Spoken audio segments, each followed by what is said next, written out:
आप सभी को नमस्कार। एक बार फिर शशि दुबे क्लासेज में आप सभी छात्रों का स्वागत है। इससे पहले जो वीडियो आपको उपलब्ध कराया गया था,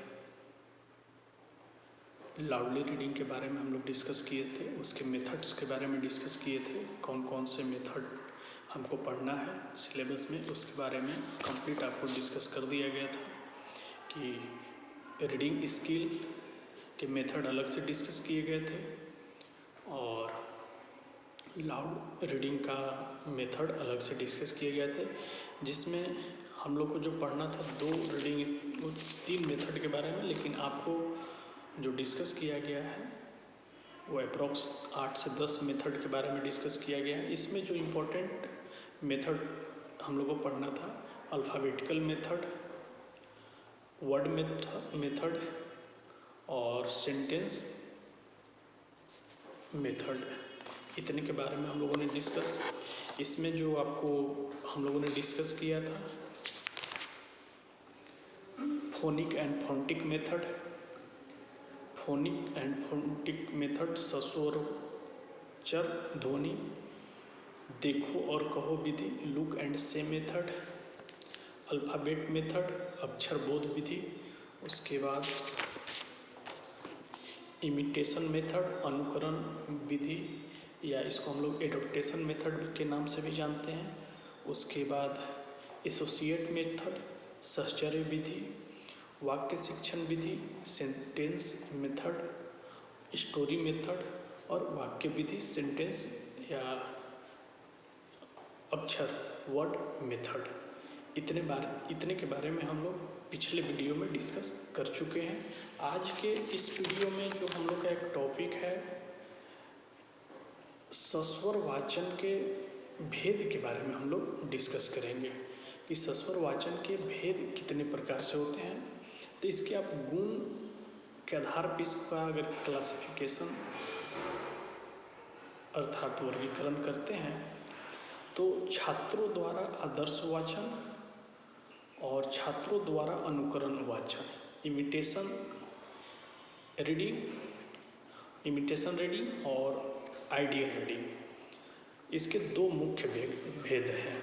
क्लासिफिकेशन जब वर्गीकरण, इससे पहले आपको बताया था कि जब हम रीडिंग स्किल को टाइप्स ऑफ में गए थे तो उसमें दो स्किल्स के बारे में बताया गया था, लाउडली रीडिंग और साइलेंट रीडिंग। उसके बाद यहाँ सस्वर वाचन को अगर कि हम क्लासिफिकेशन अर्थात वर्गीकरण करते हैं तो इसको मुख्य रूप से हम लोग दो भागों में, आइडियल रीडिंग और इमिटेशन या एडॉप्टेशन रीडिंग, आदर्श वाचन और अनुकरण वाचन के नाम से हम इसको जानते हैं। बालक के समक्ष पाठ्यपुस्तक या पाठ्य सामग्री को जब अध्यापक स्वयं वाचन करके प्रस्तुत करते हैं तो उसे आदर्श वाचन कहते हैं। उसे हम क्या कहते हैं? आदर्श वाचन कहते हैं। जैसे छात्र किसी भी टॉपिक या किसी भी प्रकरण के बारे में खुद उस प्रकरण से रिलेटेड, उस टॉपिक से रिलेटेड सामग्री के साथ अगर कि वाचन प्रस्तुत करते हैं तो उसे हम लोग आदर्श वाचन कहते हैं। आदर्श वाचन के या आइडियल रीडिंग के कुछ ऑब्जेक्ट्स होते हैं, उसके उद्देश्यों पे हम डिस्कस करेंगे कि उसके कौन कौन से उद्देश्य हो सकते हैं। नंबर फर्स्ट, जब चूँकि देखिए लैंग्वेज में जब आप पढ़ाते हैं तो आपको टेक्स्ट बुक की सामग्री टीचर के रूप में भी आपके पास उपलब्ध रहेंगे। कैसे हम बुक को पकड़ते हैं, कैसे बुक को हाथों में रखते हैं, इस बात पे भी फोकस किया गया है। उसको हम आदर्श वाचन के रूप में रखते हैं। जब आदर्श वाचन के उद्देश्यों के बारे में हम डिस्कस करते हैं तो आदर्श वाचन के जो उद्देश्य हैं, नंबर फर्स्ट, छात्रों के समक्ष वाचन का एक मानदंड या नॉर्म्स उपस्थित करना। जैसे आप शिक्षक के रूप में अगर कि वाचन कर रहे हैं, सस्वर वाचन कर रहे हैं, तो जो फीचर्स बताया गया था आपको इससे पहले की वीडियो में, वो सारे बात words of meaning, full stop, interest, उसके बाद क्लैरिटी, उसके बाद मीनिंग ऑफ द वर्ड्स, ये सारे फीचर्स या कैरेक्टरिस्टिक्स को हमको ध्यान में रखना होगा, उनके विशेषताओं को हमको ध्यान में रखना होगा। तो छात्रों के समक्ष वाचन का एक मानदंड उपस्थित करना, छात्रों को यह समझाना कि उन्हें कहाँ तक पढ़ना है। जैसे इस बात पे भी हम फोकस करते हैं कि छात्र किसी टॉपिक पे जब हम आदर्श वाचन करा रहे हैं छात्र के माध्यम से, आदर्श वाचन दो प्रकार से आप कर सकते हैं, एक छात्र करता है और शिक्षक करते हैं। मतलब एक आइडियल प्रस्तुत करना, एक आइडियल प्रेजेंट करना, हम उसे आइडियल रीडिंग के नाम से जानते हैं। आप किस टॉपिक को कितना पढ़ना है, कितना उसके वर्ड्स को समझना है, उसके वर्ड में से हमको फाइंड आउट करके उसको निकालना है, उसके इंटरेस्ट, उस टॉपिक में हमको कितना इंटरेस्ट आ रहा है, ये सारे बातों को जब हम ध्यान में रखते हैं तो ये आइडियल टीचिंग के उद्देश्य के रूप में प्रस्तुत होता है। अपरिचित पाठ्य सामग्री का छात्रों को प्रथम परिचय देना, जैसे अननोन टेक्स्ट बुक कुछ ऐसे होते हैं, बच्चा 7 क्लास से 8 क्लास में जब जाता है तो वहाँ पे चूँकि उसके लिए अपरिचित पाठ्य सामग्री है, तो उसके बारे में आपको इंट्रोडक्शन देना, उनको परिचय देना, ये आदर्श वाचन के उद्देश्य के रूप में हम इस बात पे भी फोकस करते हैं। छात्रों के मन में जो व्यापक रूप से झिझक होता है, हेजिटेशन होता है, वो आइडियल रीडिंग के माध्यम से, आदर्श वाचन के माध्यम से उस झिझक या हेजिटेशन को हम कैसे दूर कर सकते हैं। बच्चों को अगर कि किताब पढ़ने नहीं आ रहा है, कुछ बच्चे ऐसे होते हैं जिनको किताब पढ़ने नहीं आ रहा है, तो उनको हमें समझाना, आप लाउडली रीडिंग कीजिए, आप बोल बोल कर पढ़िए, जो शब्द में आपको दिक्कत हो रहा है तो आप फिर से उसको पूछिए। इससे क्या होगा कि बच्चे के जो हेजिटेशन या झिझक या फिर वो जो वातावरण एक होता है कि हम क्लास के सामने अगर कि आदर्श वाचन कर रहे हैं, तो क्लास के सामने हम अपने आदर्श वाचन को किस प्रकार से करें, कैसे इंटरेस्ट, कैसे वर्ड्स के मीनिंग्स को समझें, उसके डिफिनीसन को समझें, उसके नेचर, कंसेप्ट के बारे में हमको हमारे मेमोरी में उसका ज़्यादा से ज़्यादा आउटपुट, या आप कह सकते हैं कि उसका परिणाम बेहतर निकले, जिसके माध्यम से आपका आदर्श वाचन सफल माना जाएगा। उसके बाद छात्रों के उचित गति, लय, विराम, उच्चारण, स्पष्टता आदि को ध्यान में रखते हुए वाचन करने की प्रेरणा देना चाहिए। जैसे इस बात पे भी हम फोकस करते हैं कि छात्र जब उच्चारण कर रहा है, प्रोनाउंसिएशन कर रहा है, किस प्रकार से कर रहा है, वह उच्चारण करते समय तुतला तो नहीं रहा है या आकलाना, या फिर उसका लय, इंटोनेशन, या फिर आप कह सकते हैं फुल स्टॉप, क्लैरिटी, वह रख पा रहा है अपने वाचन या आदर्श वाचन में। इसी को हम लोग आदर्श वाचन के नाम से जानते हैं। आदर्श वाचन के पश्चात छात्रों द्वारा अनुकरण वाचन किया जाता है। जब छात्र ये आदर्श वाचन के आप लोगों ने डिफिनेशन और उसके वाक्य उद्देश्यों को समझा। जब आप आदर्श वाचन करते हैं, शिक्षक के रूप में अगर कि आपसे पूछा जाए कि आपके आदर्श कौन है, तो आपके आदर्श शिक्षक होंगे। शिक्षक का जैसा हाव भाव, जैसा एक्सप्रेशन, जैसा वे ऑफ एक्सप्रेशन, जैसा क्लैरिटी, जैसा इंटरेस्ट, उसी के आधार पे बच्चे उनके मेरिट्स को एडॉप्ट करते हैं या अनुकरण करते हैं या इमिटेशन करते हैं। हम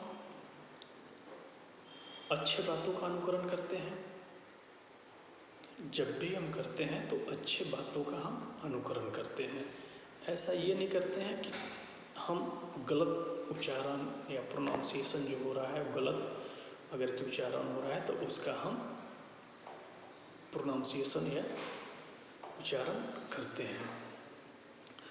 आदर्श वाचन के पश्चात छात्रों द्वारा जो अनुकरण वाचन किया जाता है, जब छात्र अध्यापक द्वारा दिए गए वाचन ढंग पर वाचन करने का प्रयास करते हैं तो उसी को हम लोग वाचन या अनुकरण वाचन के नाम से उसको हम जानते हैं। आदर्श वाचन, आइडियल रीडिंग के अगर कि एक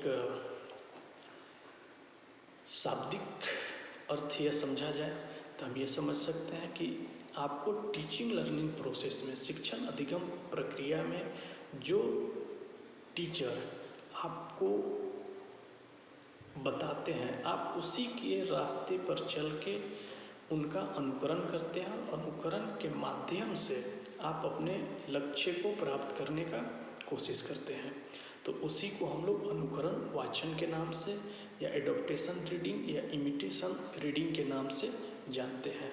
इस अनुकरण वाचन के भी कुछ ऑब्जेक्ट्स हो सकते हैं। ऑब्जेक्ट्स ऑफ एडॉप्टेशन रीडिंग क्या क्या ऑब्जेक्ट्स हो सकते हैं?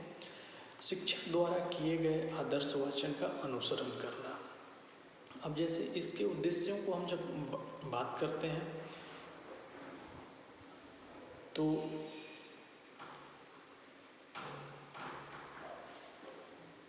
आदर्श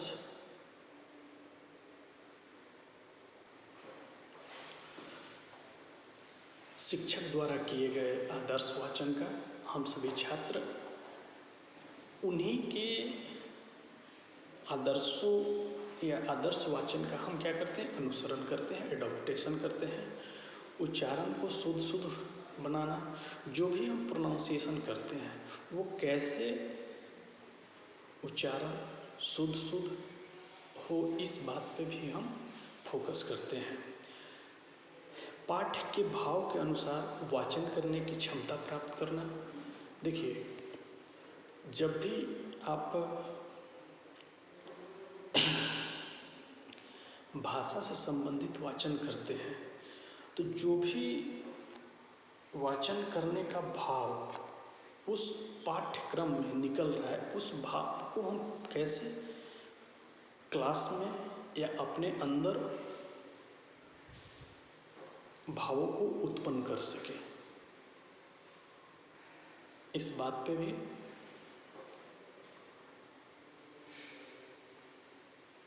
फोकस किया जाता है। दुख में भारी स्वर से, वीर रस की सामग्री में उच्च स्वर से, श्रृंगार में स्नेह युक्त मधुर स्वर से, करुण रस में दुख स्वर से तथा भक्ति रस में शांत एवं गंभीर रस से वाचन करने की योग्यता प्राप्त करना।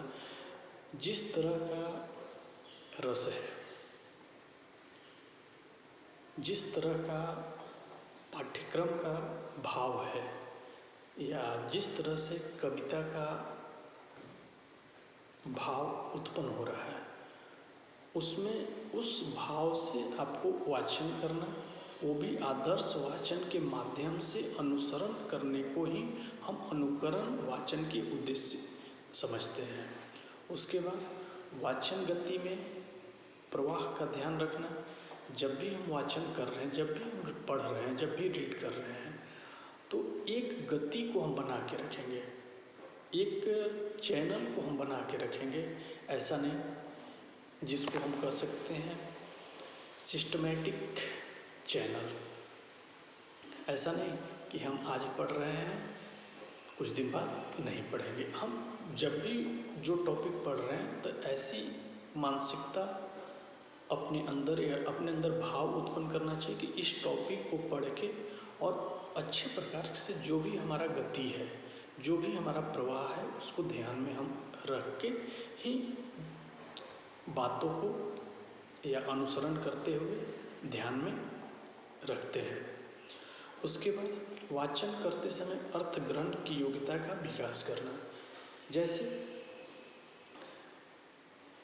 जब आप रीडिंग कर रहे हैं, वाचन कर रहे हैं, तो उसके अर्थों चूँकि आपके मेमोरी पे जैसा आपका गति होगा, उस गति के माध्यम से आपके मेमोरी पे उतने तरह के शब्द बनेंगे। शब्द के माध्यम से आप उसको वाक्य के रूप में देखेंगे और उसके अर्थों को ग्रहण करने की एबिलिटी आपके अंदर एडॉप्ट करने की एबिलिटी डेवलप करना चाहिए। आप अगर कि पढ़े वाचन कर रहे हैं जैसे आप अपना टीचिंग से रिलेटेड अगर कि वाचन कर रहे हैं, उसमें आपका किस प्रकार से गति है, इस बात पे भी फोकस करता है कि आपका गति किस तरह का है। ऐसा नहीं कि जब आप वाचन कर रहे हैं तो वाचन करने का गति कहीं अधिक है अर्थ समझने के गति से। हम वाचन करते जा रहे हैं लेकिन समझ में हमारा अंडरस्टैंडिंग स्किल काम नहीं कर रहा है। अवबोध कौशल, हमारे अंदर के जो अवबोध कौशल हैं वो काम नहीं कर रहे हैं। जब वहाँ पे वो कौशल काम नहीं करेंगे तो आप सस्वर वाचन करते भी हैं, लेकिन आप अंत में यही पाएंगे कि उसका जो फीडबैक आना चाहिए, जो उसका आउटपुट आना चाहिए, उसका परिणाम खराब आता है और हम उस टॉपिक में ज़्यादा कन्फ्यूजन क्रिएट कर लेते हैं। अब जैसे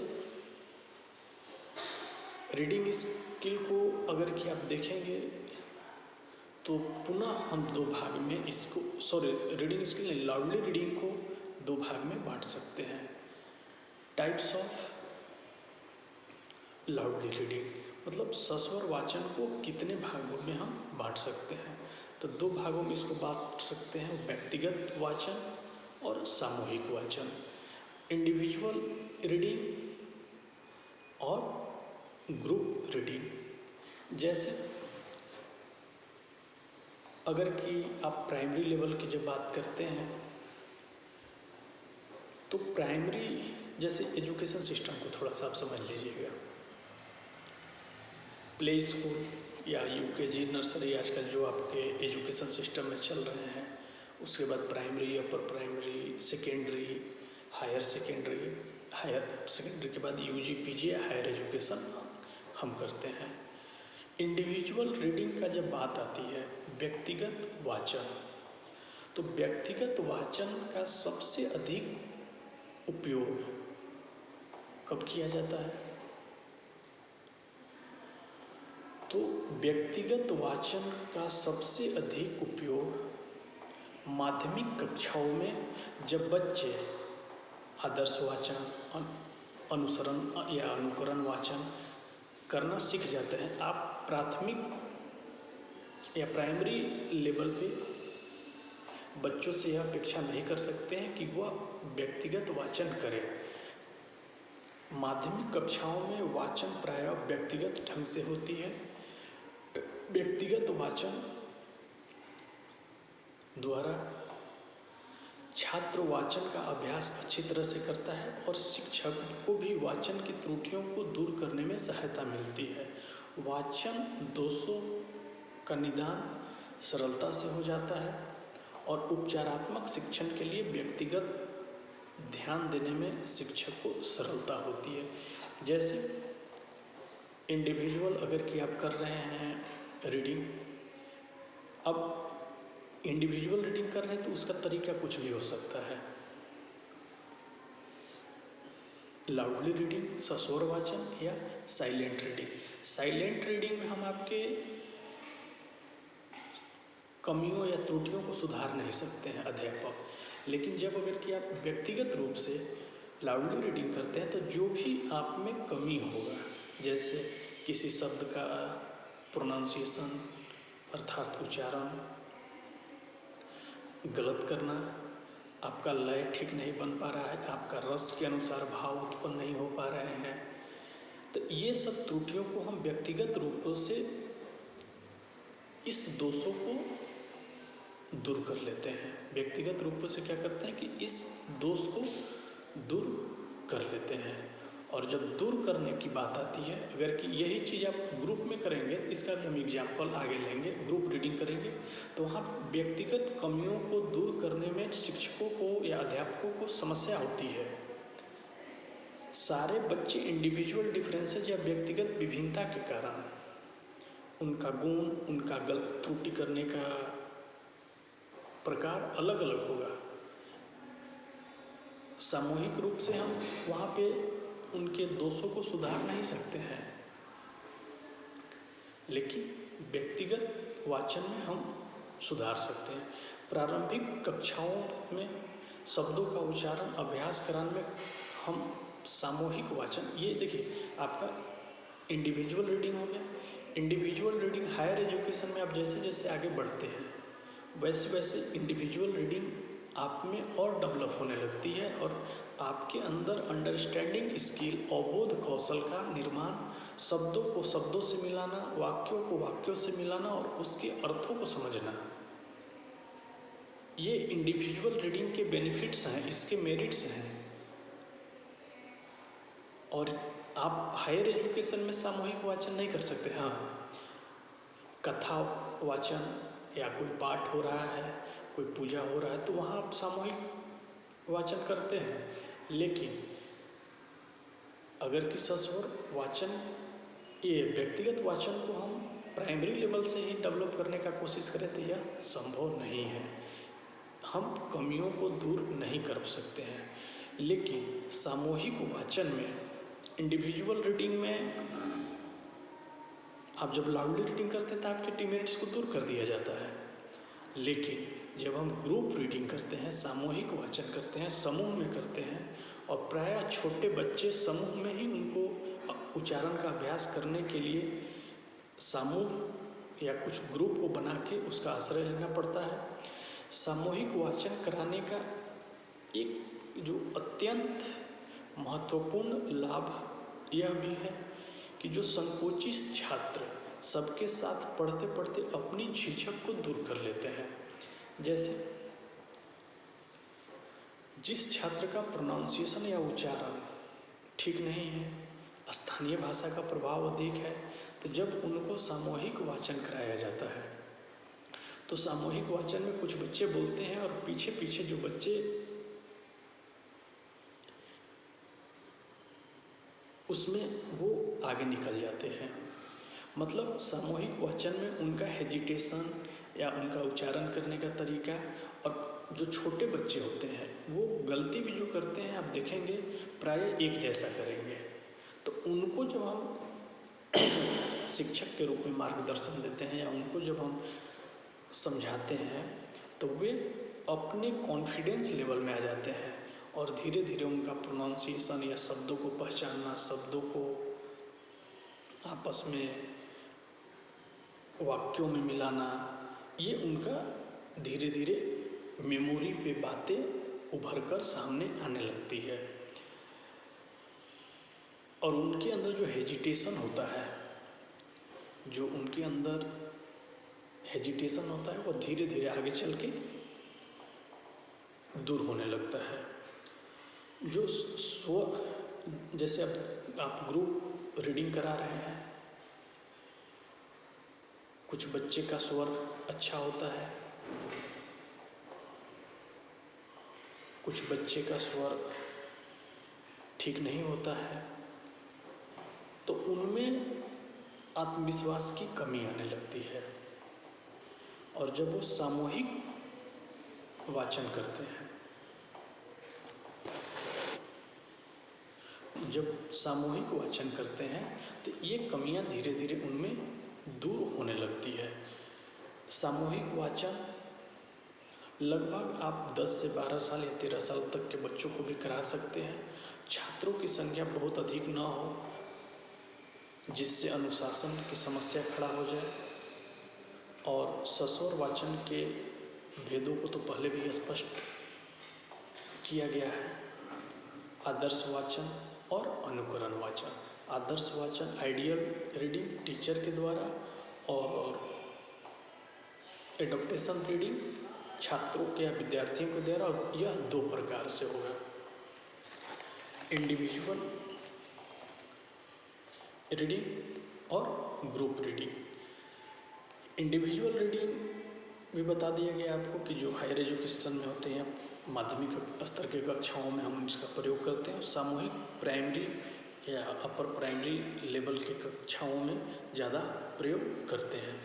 वाचन में बालक अनेक अशुद्धियाँ करती है। वाचन में बालक क्या करते हैं? अनेक प्रकार से अशुद्धि करते हैं। वर्णों, शब्दों तथा वाक्यों का शुद्ध उच्चारण स्वयं करके उनका अनुकरण वाचन कक्षा के माध्यम से करा लेना चाहिए।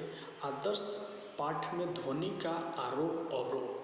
जैसे जब आप आदर्श पाठ करा रहे हैं, आप बच्चों के लिए आदर्श बन रहे हैं, तो आपका जो इंक्रीजिंग और डिक्रीजिंग होना चाहिए ध्वनियों का शुद्ध उच्चारण, भावाभिव्यक्ति और संकेत ध्यान में रखकर अध्यापक को वाचन करना चाहिए। अब इस बात को समझिएगा कि आदर्श वाचन शिक्षक के द्वारा कराया जा रहा है, एक तरह से आइडियल प्रस्तुत किया जा रहा है, तो कुछ बातों को हम लोग ध्यान में रखते हैं। अब जैसे वाचन शिक्षण से पूर्व भी कुछ बातों को ध्यान में रखना चाहिए कि छोटे छोटे बालकों को पढ़ाने समय हम किस विधि का प्रयोग करते हैं। जैसे जो छोटे बालक होते हैं उनको हम पढ़ाने के लिए किस विधि का प्रयोग कर रहे हैं, परंतु पहली बात यह है कि उनको पढ़ने के लिए तैयार करना। बालक एक क्रियाशील प्राणी है, इसलिए सबसे आवश्यक बात यह है कि बालक को पढ़ने के लिए तैयार किया जाए। उनका इंटरेस्ट, उनके लिए विधि, कौन सी विधि से हम बालकों को पढ़ा रहे हैं, इस बात पे भी फोकस किया जाता है। जैसे चित्रों के संबंध में बातचीत, बालकों को विभिन्न प्रकार के चित्र दिखाते हैं और उनको उस चित्र के माध्यम से चित्रों के संबंध में हम प्रश्न पूछ सकते हैं। उसके बाद चित्र बनवाना, अध्यापक यह भी करते हैं कि छात्रों से कुछ चित्र बनवाते हैं जो उनके एक दूसरे के संबंध में संबंधित हो। वस्तुएं बनवाना, नाटक कराना या कहानी सुनाना, ये हम छोटे बच्चों के लिए ये सब बातों को ध्यान में रखकर रीडिंग कराते हैं। अब जैसे बालकों में क्रियाशीलता का विकास करने के पश्चात दूसरी जो आवश्यक बात होती है, मुद्रण कार्य से बालक को परिचित कराना। Finding print. मुद्रण कार्य से बालक को हम कैसे परिचित कराएंगे, इस बात पे भी हम ध्यान रखते हैं। बालकों को मुद्रित पुस्तकें, जो प्रिंटेड पुस्तकें हैं, वो छात्रों को दिखाना, उसके बारे में उनको समझाना। उनके कमरे में एक स्थान पर कुछ चित्र वाले सुंदर या मुद्रित पुस्तकें होने चाहिए जिनको वे जब चाहे देख सके। समाचार पत्र, चित्र आदि कटवाकर अवतरण पुस्तक तैयार कराई जाए। प्रतिदिन किसी स्थान पर या श्यामपट्ट पर समाचार लिखे जाएं। असेंबली कराया जाए। कुछ थॉट बच्चे जो बोलते हैं, पाठशाला से संबंधित सूचनाएं बनवाने के साथ साथ टाइप करवा के सूचना पट पर लगवाई जाए। बालक के कमरे में ऐसे चित्र हों जो उनके वाक्य लिखे हों और इन वाक्यों में मिलकर कहानी बनाई जाए।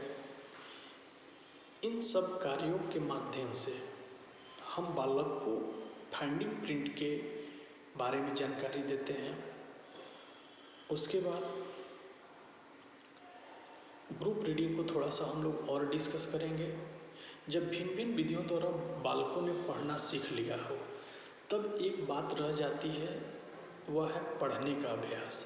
इस संबंध में जो सबसे महत्वपूर्ण बात यह है कि वह छोटी कक्षाओं में सस्वर वाचन लाउड रीडिंग का अभ्यास होना चाहिए। इससे अध्यापकों को बालकों की वाचन संबंधी त्रुटियों का ज्ञान हो सकता है और सस्वर वाचन का अभ्यास कराने के लिए सबसे उपयुक्त साधन सामूहिक वाचन को ही माना गया है।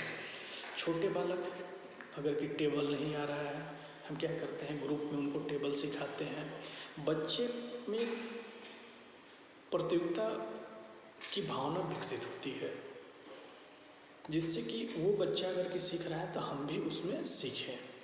कक्षा में 3-3, 4-4 बालकों के समूह में विभाजित कर दिया जाए। जैसे अगर कि हम ग्रुप रीडिंग करा रहे हैं तो कुछ बातों को ध्यान में रखते हैं। कक्षा को 3-4 बालकों के समूहों में विभाजित कर दिया जाए। किसी भी समूह में 6 से अधिक बालक ना हो। इस बात पर विशेष ध्यान रखा जाए कि प्रत्येक समूह के बालकों की वाचन संबंधी योग्यता लगभग एक समान हो। सामूहिक वाचन कराते समय अभ्यास करने वाले समूह एक दूसरे से पर्याप्त अंतर पर हो, जिससे समूह की आवाज़ दूसरे व्यक्तियों तक नहीं पकड़े या नहीं पहुँचे। इस तरह से आज हम लोगों ने इस वीडियो में types of loud reading, ideal reading और एडॉप्टेशन इमिटेशन रीडिंग के बारे में डिस्कस किया। उसके बाद एडॉप्टेशन रीडिंग को भी 2 टाइप्स में डिवाइड किया गया। नंबर फर्स्ट इंडिविजुअल रीडिंग और ग्रुप रीडिंग। इंडिविजुअल रीडिंग व्यक्तिगत पठन को भी कुछ डिस्कस किया गया है। उसके बाद हम लोग ग्रुप रीडिंग को डिस्कस किए हैं। तब तक के लिए बहुत बहुत धन्यवाद। अगले वीडियो में हम लोग ग्रुप रीडिंग को और बेहतर तरीके से डिस्कस करने का प्रयास करेंगे। धन्यवाद।